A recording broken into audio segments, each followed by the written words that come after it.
Mira, vamos a empezar. ¿Por qué le apasionó el ajedrez y no otro deporte? Bueno, en mi caso personal, yo el ajedrez lo aprendí a jugar a los 5 años. Tuve, digamos, la escolaridad en mi país, en Chile, y practiqué el ajedrez a nivel escolar, hasta que, como a los 10, 11 años, fui campeón de mi comuna, después fui campeón de la región, y de ahí pasé a estudiar en la Escuela de Talentos Deportivos, que era una escuela de talentos que tenía en la década de los 80, en plena dictadura de Pinochet. A este dictador se le ocurrió hacer una escuela de talentos similar de todos los deportes, similar a la República Democrática Alemana, porque él quería organizar el deporte de tal forma que fuera exitoso en Sudamérica y además con miras a preparar un supuesto panamericano que iban a hacer en 1985. Bueno, en ese contexto, en ese interín, apareció, digamos, el ajedrez como posibilidad para la enseñanza. Es decir, la Federación de Ajedrez Chilena Sí. comenzó digamos, un lobby dentro de lo que era dentro de lo que era el gobierno militar para que el ajedrez fuera incluido en esta escuela de talentos. Y esta escuela de talentos tuvo como virtud de que fue la primera vez en la historia del ajedrez chileno donde profesores fueron pagados por el Estado para hacer clases de ajedrez. Y uno de sus alumnos fui yo. Tuve la suerte, Ah, digamos. vale. Entonces, ahí me desarrollé, digamos, ahí fui de alguna forma, aprendí lo básico y más dentro del ajedrez y ahí conocí realmente el ajedrez, ¿no? Esa fue una parte importante. Sí, ahí es donde empezó a apasionarse por él y a documentarse y a saber sobre su historia. Exactamente, ahí comenzamos y además a competir, digamos, a nivel nacional y ya a tomar un cariz, entre comillas, más científico del ajedrez de estudio, porque el ajedrez en cierta forma es una ciencia que hay que estudiarla, requiere mucho tiempo. Tú sabes que un gran maestro de ajedrez equivale a 2 carreras universitarias, incluso creo que es un posgrado. El que es gran maestro de No, ajedrez sí, o maestro de ajedrez. lleva tiempo. Justamente. ¿Ha visto la serie de Netflix de Gambito de Dama que va dedicada al ajedrez? Sí, Y yo, sí, sí, sí. y yo quería preguntarle qué le ha parecido la serie y si de verdad cree que tiene relación con el ajedrez real, con lo que se vive en una partida y lo que viene siendo los jugadores, las competiciones. Eh, mm, sí, la serie tiene una virtud, es una serie que está bien hecha. De hecho, leyendo alguna reseña, el que asesoró a la serie fue nada menos ni nada más que Kasparov, uno de los mejores campeones mundiales, si no el mejor del siglo XX dentro del ajedrez universal en la práctica. Por lo tanto, la serie está bien llevada. Es una serie que se nota que hay gente que está detrás porque el tema técnico está lleno de sutilezas y además está lleno de guiños para aquellos que sabemos algo de ajedrez. Yo creo que eso es importante. Pero además tiene un componente que es el personaje naturalmente, De, claro, de esta chica que básicamente lo desarrolla muy bien y en cierta forma, tiene también una aproximación a muchos ajedrecistas. En ella hay una inclusión de varios campeones mundiales, incluso grandes maestros sí, de la elite que están, digamos, metidos en ese personaje. sí, según avanza la serie, se ve como a lo mejor usa una jugada de uno que ha leído en un libro o utiliza una táctica de cómo se ha seguido otra partida y se ve cómo estudia las partidas. ¿De verdad en la realidad se estudia las partidas tanto como lo hace ella? Sí, lo que pasa es que ella, si te das cuenta en la serie, ella pasa por los caminos que en realidad pasó el ajedrez en el siglo XX. Ella primero aprende un ajedrez innato, es decir, intuitivo. Ella estudia sola, ve sus errores, no tiene mayor aproximación con lo que es el ajedrez estructurado, el ajedrez profesional. Y por lo Sí, que se tanto ve. toca un punto, toca un techo rápido, que de hecho le ocurre a muchos ajedrecistas, que son personas que mueven bien las fichas, como llaman ellos, o las piezas, y juegan y ganan, pero resulta que llegan a un punto donde se atascan. ¿Por qué? Porque necesitan o un maestro que les enseñe, o simplemente ponerse a estudiar de forma profunda. Por eso que la chica ahí hace los dos caminos en la práctica. Después en la Sí, segunda parte ella se ve como, ya tiene un profesor que es el sí, señor del mantenimiento y posteriormente ya se asocia con otros chicos que juegan torneos que son mejores que ella y que le van sí, le enseñando, le enseñan. van dotando libros y todo, ¿no? ¿Cree que la serie muestra cómo fue la rivalidad entre la Unión Soviética y Estados Unidos? ¿Y el miedo que tiene Beth también a enfrentarse a los rusos? Sí, sí, lo que pasa es que aquí hay que hacer una pequeña explicación. El ajedrez hasta la década del 20-30 más o menos, del siglo Sí, XX, el ajedrez era bastante artesanal. Es decir, existían, no sé, por ejemplo, está Steinitz, primer campeón mundial, 1876, está Lasker y está Tarrach, que fueron en la práctica los tres grandes maestros que dieron alguna teoría muy, muy tenue, ¿ah? Principios básicos del ajedrez para estudio. sí, Posteriormente, en la década de los 20-30, aparece Alekhine y Capablanca, que son dos campeones fundacionales del ajedrez, y ellos ya entran en el terreno profesional del ajedrez. Es decir, intentan dotar al ajedrez de una cierta, digamos, lógica, de una serie de parámetros, además profundizan una serie de áreas que hay dentro de la táctica, estrategias, finales, una serie de elementos. Pero, pero son los rusos, después de la revolución y sobre todo después de la victoria de la Segunda Guerra Mundial, son los sí. rusos los que insuflan al ajedrez como algo profesional. ¿Ah? Ellos destinan fondos, destinan profesores. De hecho, hasta el día de hoy se sabe que muchos jugadores que incluso hasta el día de hoy, siguen vivos, tenían ellos una organización que se llama Los Pioneros, que existen en cada pueblo ruso, y esa organización de pioneros tenía el ajedrez como capítulo, digamos, como clase, y además ahí instalaban maestros de ajedrez. Entonces hacían detección de a poco de los que tenían talento, y esos talentos los potenciaban. Esto además de toda la literatura que existía, el desarrollo de la misma literatura, de revistas, libros, jugadores que componen problemas de ajedrez, torneos de ajedrez. Entonces, los rusos en el fondo lo que hicieron fue dotar al ajedrez de profesionalismo. Y ese profesionalismo los elevó por sobre, estoy situando en la década del 40, 50, hasta Sí. la década del 60. Los rusos eran imparables, no había quien los parara ahí. Y el ajedrez, además, de los que quedaban del mundo, por eso se llamaba, a veces fíjate que habían, si tú revisas los libros de la época, había match Sí, que decían Unión Soviética, resto del mundo. Es decir, el no, resto del sí, mundo tenía como que juntar a los mejores que tenía para ir a jugar con ellos. Y no, así todos perdían. de hecho, en la serie hay una escena que ella tiene que ir a la Unión Soviética y va solo, hay 4 rusos y una persona de cada otro país. O sea, que van a jugar contra los rusos porque ellos son el dominio del ajedrez. Claro, claro, piensa que de 1948 hasta 1972 Sí, eran puros campeones mundiales rusos. sí, claro, claro. O sea, veintitantos años donde además no fue que no era no estaba la posibilidad que fuera uno, sino que eran varios, se alternaban, eran varios. O sea, siempre habían 5 o 10 jugadores rusos que podían ser campeones mundiales. Entonces, eso realmente te da, digamos, la impresión o tú puedes evidenciar de que esto era un desastre para Occidente. Pero aparece Fischer, por ejemplo.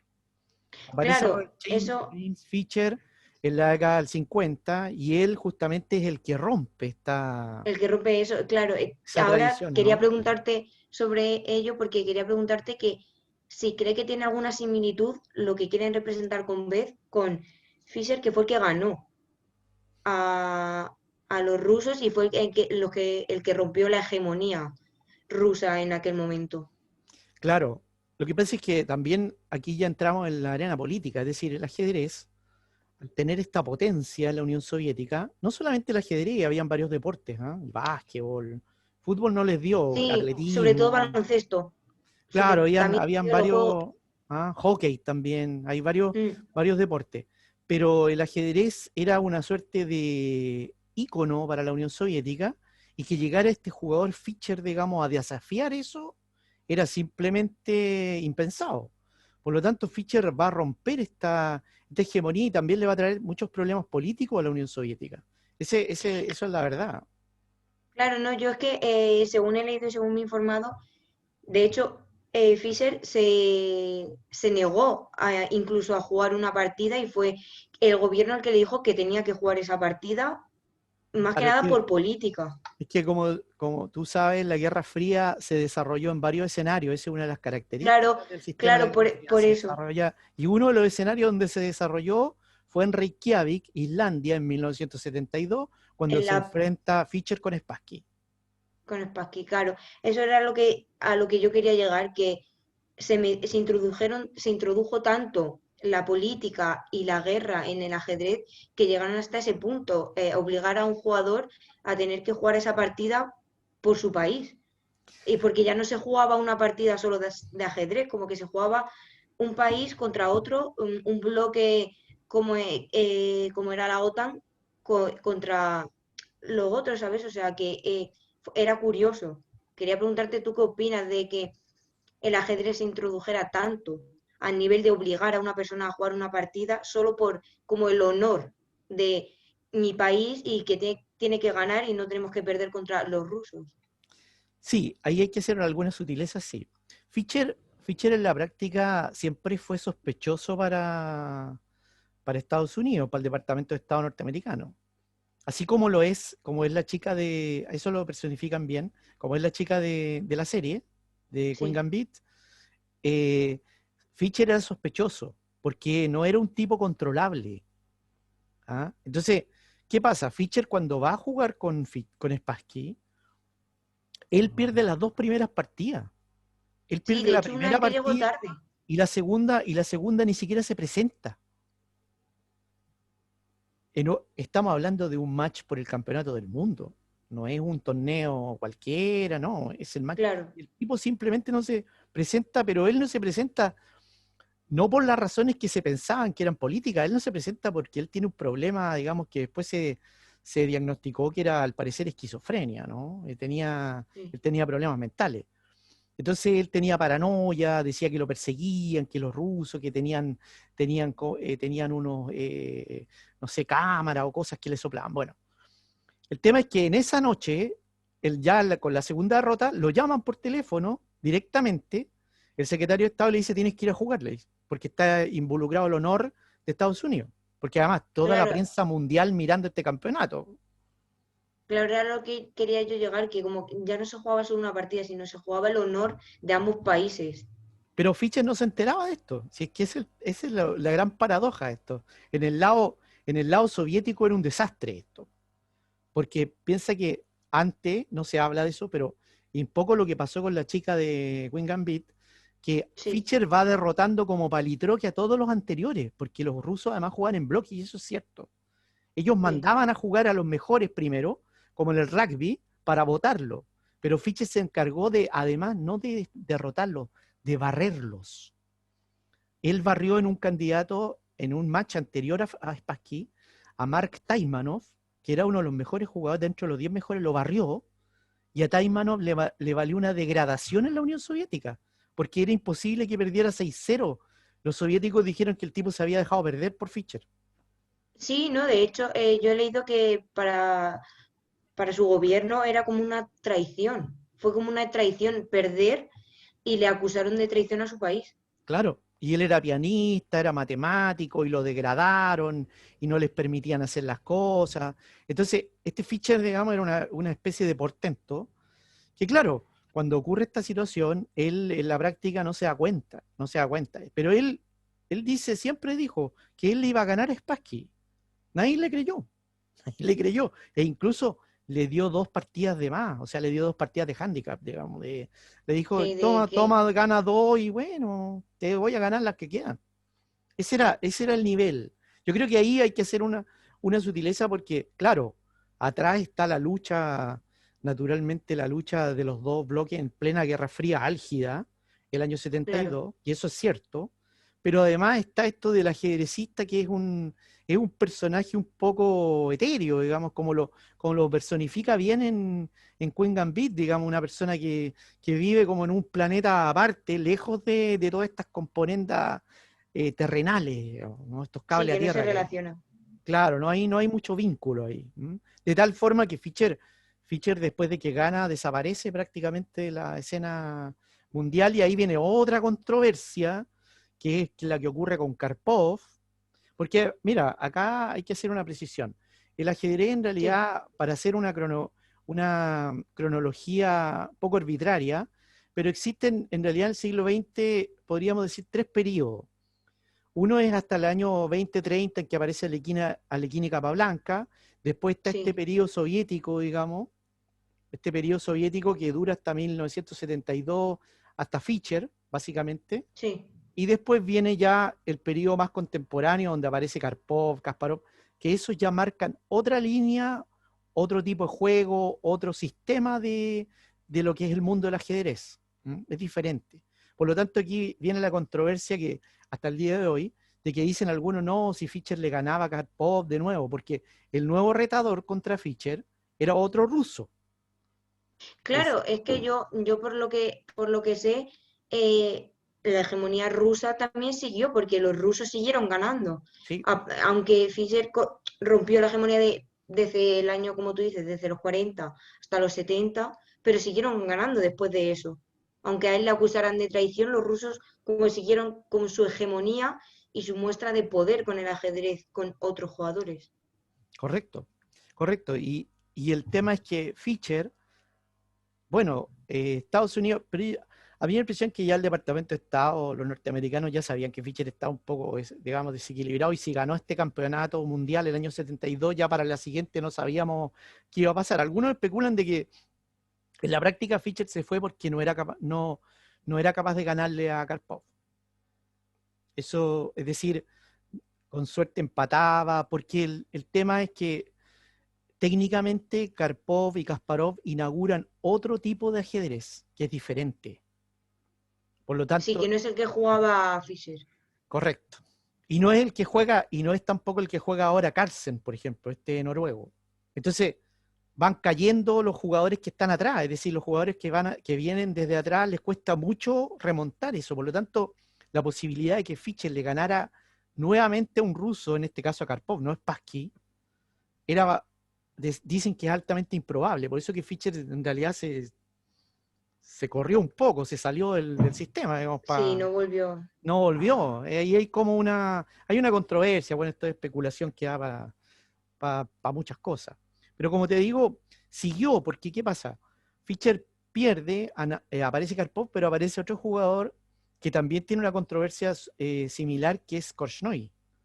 Korchnoi, que lo retó a Karpov durante dos torneos secuenciales, dos de campeonato mundial, y Korchnoi también tuvo un problema porque él se exilió en Suiza, fue disidente, hubo unos problemas con, no sé si leíste los artículos, pero hay unos problemas de mentalistas, de hecho los rusos ponían mentalistas, se supone, para que bloquear los pensamientos de Korchnoi, hay toda una serie de... Esto en plena Sí, Guerra sí, sí, he Fría, visto que, plena Guerra sí, Fría he era. visto que sobre todo la Unión Soviética, como que tenían muy protegido a sus jugadores de ajedrez y que no querían que, por ningún concepto, que se rompiera esa hegemonía y ese control de poder, y a ellos los sometían muchos tipos de cosas que a lo mejor había algunos jugadores, como tú estás mencionando, que no lo seguían y que tenían que controlarlos a nivel psicológico y realizando Lo otras que cosas pasa, por lo que yo me he informado. lo que pasa es que el ajedrez en la Unión Soviética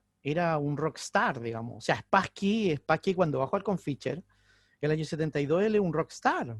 De hecho, él es un tipo, digamos, muy conocido. Miguel Tal, otro campeón mundial que fue de la década del 60, 61 por ahí, también era muy conocido en la Unión Soviética. Eran tipo como un cantante de rock. Esa es la verdad, en ese sector. Entonces eran personas privilegiadas que además tenían una opinión pública, el Estado los respaldaba, eran representantes de lo que se llama en la Unión Soviética, lo que se llamaba en la Unión Soviética el nuevo hombre, ¿no? El nuevo hombre comunista. Por lo tanto, hay también un tema ideológico detrás. Por eso que estas derrotas de la cual fueron objeto los soviéticos, son derrotas muy fuertes, no solamente para los jugadores, sino que para el Estado soviético en la práctica. Piensa tú. Ese es un tema ¿Y interesante.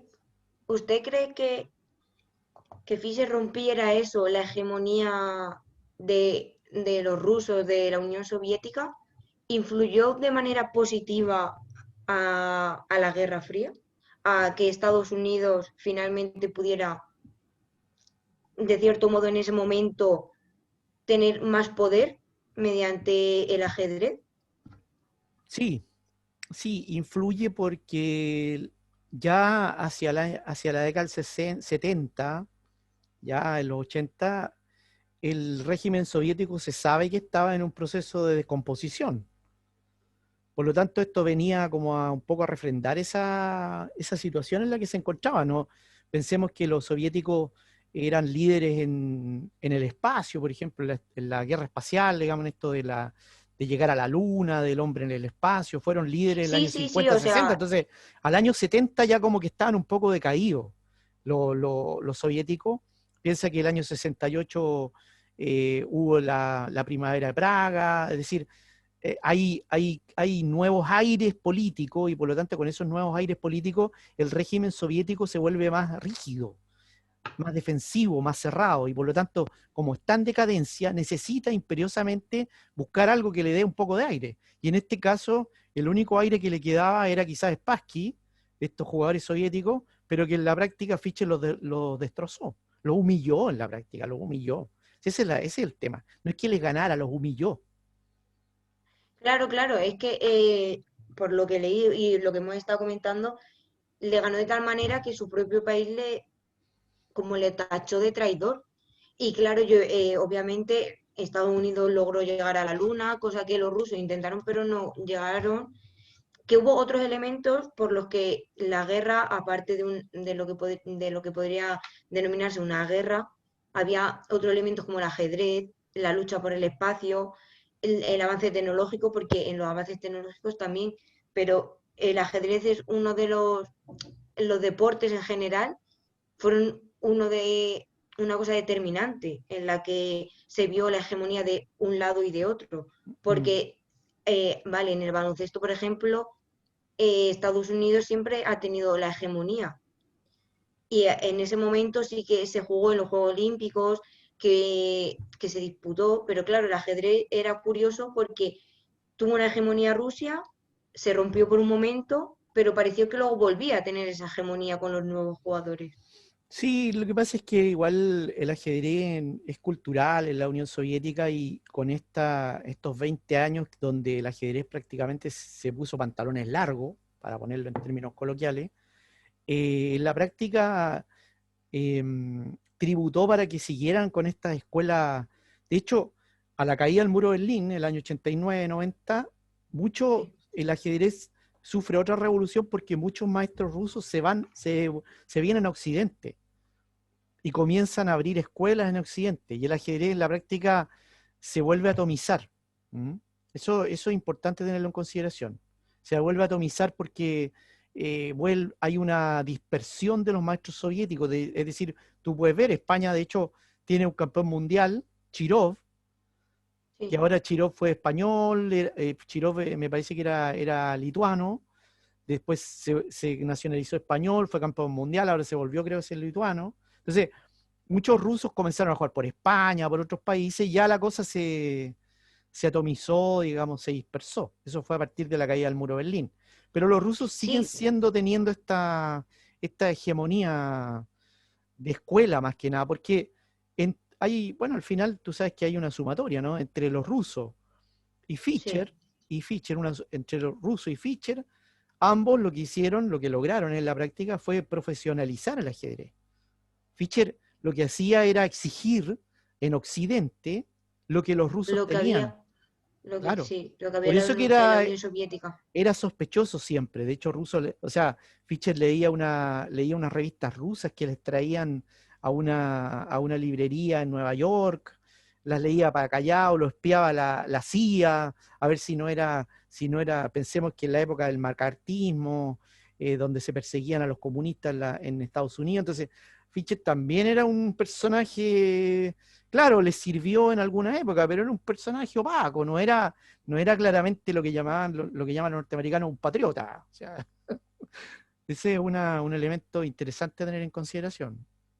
Sí, eso también se ve en la serie como Beth lee una revista rusa donde salen las competiciones rusas y los jugadores rusos. O sea que yo creo que a lo mejor la serie está basada obviamente en una novela, pero la novela también se basaría en lo que en verdad se vivió y mostrar un poco como nunca se había mostrado a lo mejor el ajedrez y todo lo que llevaba consigo el ajedrez, no solo una partida y ya está, todo lo que llevaba detrás, el estudio, La la serie, la creación. serie tiene la serie tiene un elemento que es novedoso y es nuevo, y es la presencia femenina en el ajedrez.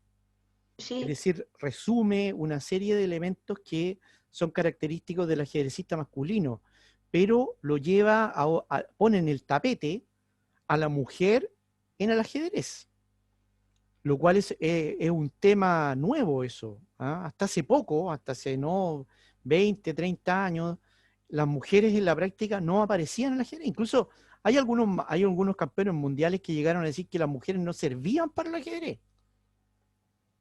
Hasta la década del 80, 90. Esa era la sentencia, sí. Habían campeones mundiales que decían, no, las mujeres no sirven para el ajedrez, no, no tienen vuelta, decía, no, no, perdemos tiempo ahí. claro, Un yo creo que argumento también, absolutamente misógino, digamos, pero claro, esto revela, digamos, los nuevos aires y los nuevos tiempos que corren, de que la mujer efectivamente, pero esto es un fenómeno nuevo, sí, hay un fenómeno novedoso acá. ¿Mm? sí, claro, yo también pienso que a lo mejor lo que ha querido mostrar también es la introducción de la mujer en un campo que era de hombres y en el que solo se veían hombres y en el que han querido introducir como una mujer puede llegar a ser campeona, aparte de tener, pues eso, adicciones y todo eso, pero llegar y mostrar su historia hasta llegar a ser campeona como lo puede ser cualquier hombre de esa época, que eran todos hombres y como tú dices, hasta hace poco nos han introducido a la mujer en el ajedrez. Quizás las pioneras en esto fueron las hermanas Polgar. Son unas hermanas húngaras que el padre durante el comunismo no las llevó al colegio y les enseñó él mismo el ajedrez, digamos, entre otras cosas, el padre era profesor. Y las chicas eran tres hermanas y fueron campeonas rápidamente en Europa. Bueno, ellas vivían en el lado oriental, en la órbita socialista, en Hungría, un Sí. poquito más tenue. Y ellas fueron las primeras, de hecho, la Polgar, digamos, fue la primera gran maestro femenino que tenía ranking femenino, que tenía el título y que estuvo entre las 10 mejores del mundo con los hombres, palmo a palmo. Ella rompió, digamos, también el esquema este que Del existía de ajedrez y separar, los claro, hombres. el ajedrez donde decían, sí, en realidad el ajedrez, esto se decía, ¿ah? Yo lo escuché, el ajedrez de verdad se juega entre hombres. Las mujeres las tenemos acá como para que no digan que las mujeres no juegan. Esa es la verdad. Ellas hacían competiciones para mujeres especiales y todo para mujeres, pero de inferior rango, No, digamos. Ah, no, sí, no, no, no. Pero las Polgar probaron que no era así. Bueno, y posteriormente otras más. Hoy en día está Musichuk, hay una serie de chicas, hay unas chicas chinas también que han demostrado, bueno, los chinos han copiado un poco el modelo soviético y las mujeres, digamos, las mujeres que juegan en China son muy buenas, digamos. Hay chicas muy buenas que están jugando en Rusia, en Estados Unidos. Ahora explotó en España, en Chile, ¿no? Hay una serie de chicas que juegan y entonces esto quedó atrás, digamos, de esto de que la sí. mujer no estaba capacitada para jugar ajedrez en la práctica. No es un tema de genética esto, es un tema que pasa por otro lado, ¿ah? Es cultural, de educación, de desarrollo de países, no sé, Sí, no es sé. la cultura de cada país y la importancia que le den a cada deporte y cómo pueden introducirse mujeres u hombres, porque también hay deportes de mujeres en los que se introducen hombres, como puede ser la gimnasia rítmica y todo esto, ¿sabes? Mm, Esa parte en la que era de mujeres y se introdujeron hombres y muy buenos. Sí, Entonces, yo creo que también la serie quiere mostrar toda la parte esa de la lucha de las mujeres por introducirse en el mundo de hombres y también lo fundamental, mostrar el ajedrez, yo creo, en mi perspectiva, como nunca se había mostrado antes con una serie que de verdad te enseñara, porque a lo mejor sí que ha habido algunas películas que se habla de ajedrez, pero no al nivel de enseñarte algunas tácticas, ver cómo se hacen y ver partidas reales.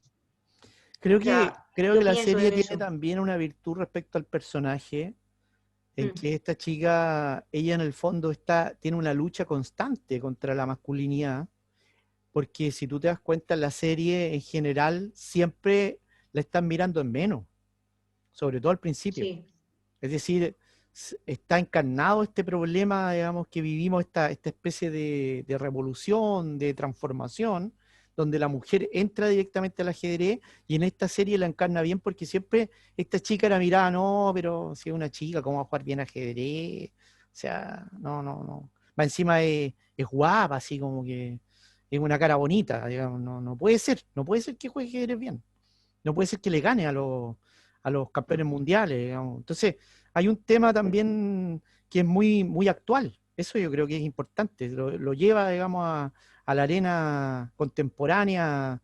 Ese personaje lo lleva muy bien a lo que es hoy en día esta lucha, digamos, por las de la mujer. reivindicaciones feministas. Claro, claro, hay un tema ahí muy importante. Por eso que creo que la serie, aparte de estar bien llevada, de tocar un tema que parece marginal, pero además toca este punto que es muy importante. No estoy seguro si el protagonista eh, fuera varón respecto a si era mujer, creo que cambiaría, porque si era varón, quizás era más de lo mismo, ¿no? Si era hombre. Pero si es Sí, a mujer, lo mejor no hubiera tenido, rompió, digamos, hizo un break ahí, sí, ¿no? sí que a lo mejor la serie que la protagonista haya sido una mujer también ha sido parte del éxito que ha tenido esta miniserie que creó Netflix el año pasado. Y ya para terminar, eh, ¿crees cree que actualmente el ajedrez tiene la importancia que debería en diferentes países? Porque a lo mejor yo que vivo aquí en España, sí, se ve el ajedrez, pero a lo mejor no se ve como al nivel de otros deportes, como es la hegemonía que hay en mi país con el fútbol o el baloncesto. Sí, mira, el ajedrez creo que tiene una importancia relativa, general. El problema son los recursos que se destinan a este deporte. Ese es quizá el problema en el mundo, en general. Y además las condiciones en las que los que se dedican a esto, los profesionales, yo lo sé muy bien porque tengo muchos amigos que son gran maestros y son algunos incluso jugadores de élite, les cuesta mucho llegar a fin de mes, les cuesta mucho vivir porque tienen que estar haciendo prácticamente maratones. Entonces creo que bajo esas condiciones, además, el problema del ajedrez en la actualidad es que tiene que competir con otros juegos, digamos, juegos de Nintendo, no sé, una serie de juegos que existen en este universo del Sí, ciberespacio, entonces tiene que estar de la compitiendo con eso. tecnología. Pero también hay una parte positiva en el sentido de que el ajedrez con la pandemia para nosotros ha sido positivo. Piensa tú que el año Sí, pasado se estaban jugando en los portales online 40 millones de partidas diarias. Es decir, tú en el día tenías 40 millones de personas jugando en el mundo con el partidas. ajedrez. Claro, entonces un subidón de ajedrez bastante fuerte. Ahora, cómo esto va a repercutir en el futuro no sabemos. Lo que sí también es importante que la tecnología ayuda mucho al progreso en ajedrez hoy en día. Es decir, la tecnología está colaborando fuertemente para que se masifique y además los jugadores puedan adquirir conocimiento. ¿M? Porque antiguamente, como le sucedía a la protagonista de la serie, tenía que hacerlo vía libros. Sí, Entonces, claro, era estudiando y comprando revistas. claro, de lectoescritura. En cambio, ahora no, tú te tomas un programa, los libros están disponibles en PDF, puedes tener clases online, no sé, con un maestro en la India o en China si quieres, o otro en Rusia. Entonces, hay una serie Sí, que de hay muchas más facilidades. herramientas para Claro, aprender. claro, claro, claro. Ahora, el problema siempre son los fondos. lo ideal para nosotros siempre, para los ajedrecistas, es que en algún minuto el Estado se haga cargo y por lo menos destine, no una gran cantidad como los soviéticos, que eso es prácticamente imposible porque había naturalmente un fin político, pero que por lo menos destine ciertas partidas de presupuesto para financiar a jugadores, escuelas, que no muchas veces lo hacen, ¿no? Hoy en día no se hace mucho eso. Hay países que lo están haciendo, por ejemplo, los chinos lo hacen. Los chinos, en Europa existen escuelas, en Europa también hay una tradición, en Estados Unidos también, pero en los países que no hay tradiciones ajedrecísticas cuesta mucho más. Y de hecho se nota el rezago en los jugadores, por ejemplo en Sudamérica, en África, en partes de Asia, donde los jugadores nuestros están bastante rezagados respecto al nivel a las potencias mundiales. ¿Mm? Ese Mundiales. es un gran problema. Pues muchas gracias por atenderme este ratito y haberme enseñado tanto, porque la verdad es que sabes bastante. Yo me he leído muchas cosas, pero había algunas cosillas que yo no sabía, la verdad. No, muchas gracias por la entrevista de la universidad a usted, así que les vaya en Castilla-La Mancha, ¿no? Universidad de Castilla-La Sí, Castilla-La Mancha. Mancha. Sí, bueno, que les vaya muy bien y muchas gracias a usted. Muchas gracias.